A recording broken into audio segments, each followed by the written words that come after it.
Should a driver be punished for warning of a speed trap ahead? David Williams investigates some cases in which the police appear to have overreacted. Michael Thompson provoked sympathy and disbelief in equal measure when he was fined £175, ordered to pay £250 costs and a £15 victim surcharge after being found guilty of willfully obstructing a police officer in the course of her duties. The crime meriting such severe punishment. The semi-retired man simply did what many motorists often do and warned oncoming drivers that there was a police speed trap around the corner by flashing his headlamps.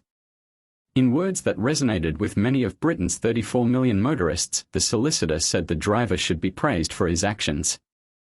Thompson insisted he was performing his civic duty by warning fellow motorists, and one solicitor at court criticised the prosecution as a waste of taxpayers' money. Not everyone was as sympathetic, however. On national radio phone-ins, many criticised his actions had he not prevented speeding drivers from getting their just desserts.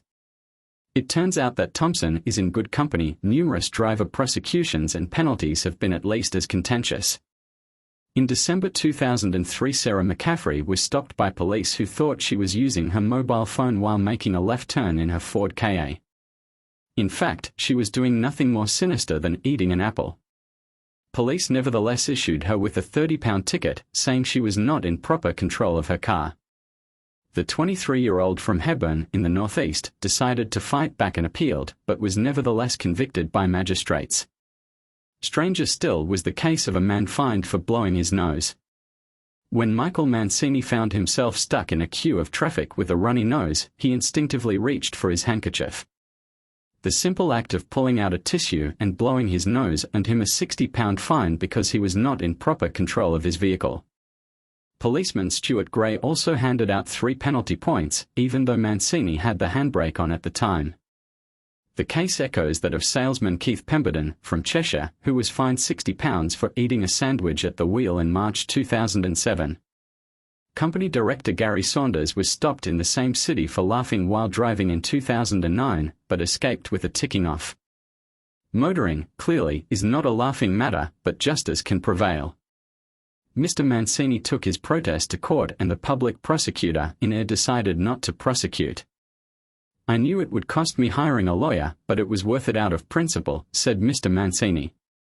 Kevin Story was spotted by police munching a chocolate bar on the M3 and issued with a fine for not being in control of his vehicle.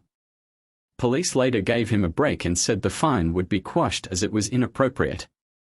Hampshire's Assistant Chief Constable Colin Smith said, "We accept that the issue of a fixed penalty ticket, while intended to promote road safety, was inappropriate action by a well-meaning policeman. Officers usually deal sensitively and with common sense. If we are found to be overzealous, we are more than happy to admit that officers are human and sometimes make mistakes." The Automobile Association, AA, advises drivers stopped by police to be courteous and not to challenge them. It says that 9 times out of 10 no action will be taken. In the light flashing case, the driver said the police officer did not let him off with a warning because he challenged him, says Edmund King of the AA. "We urge drivers to keep their cool and police not to overreact to minor misdemeanors. It would save everybody an awful lot of time and money."